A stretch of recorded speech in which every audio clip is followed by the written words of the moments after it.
What is up, everyone? It is Triple Feature, and we are back with the top 5 films of 2002. Make sure you like and subscribe. We're going to do this rapid fire. As always, these top 5 movies I consider pretty much to all be masterpieces in their own right. And you can give any of these probably 5 stars, in my opinion, and you'd be correct in doing it because you should, because they're the right. Now, remember, again, if you disagree with me, that's okay.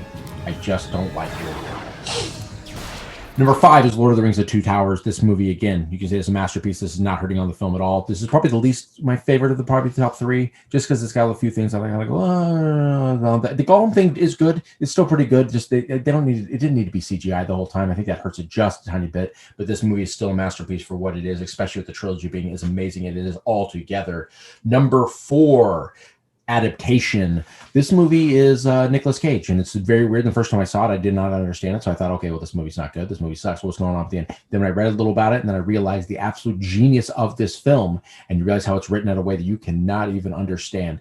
You look at it, you go, that's not like any movie I've ever seen in my entire life. Nicolas Cage, of course, he does some terrible things, he does some great things. This is one of the things that he did that is absolutely great. It is the movie's meta, the movie's weird, it's layer upon layer upon layer upon layer.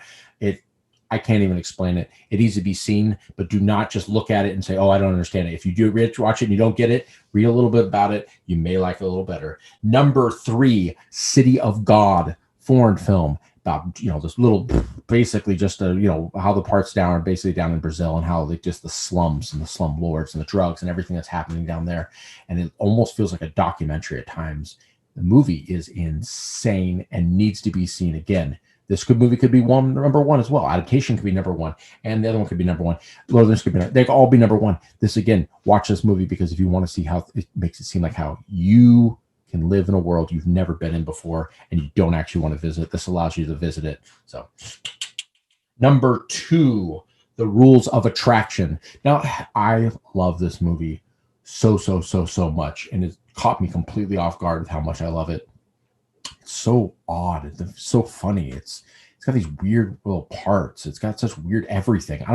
It's hard to even explain how odd this movie is in so many different ways. And it doesn't usually kind of movie that moves this high, but movie has just made an absolute impact on me. Great acting. James Van Der Beek's way underrated as an actor. I just want to say that. Forget Dawson's Creek. This kind of movie shows how good of an actor he is. And he's way underrated, and he deserves much more respect. And number 1.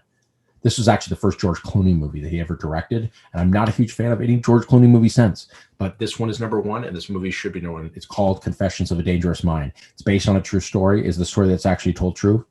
Probably not, but the story is crazy. It doesn't, if it's true, it's absolutely insane. So watch this movie. It's shot all weird. It's done all weird. This is written by the same guy that wrote Adaptation. Absolute great writer. Look him up. I'm not even going to give his name right now. But watch the thing. It's hard to explain. The movie is the way George Clooney takes this, and he does weird things with it. He takes a script and does an odd. It takes turns you don't expect. Movie is genius. Rapid fire.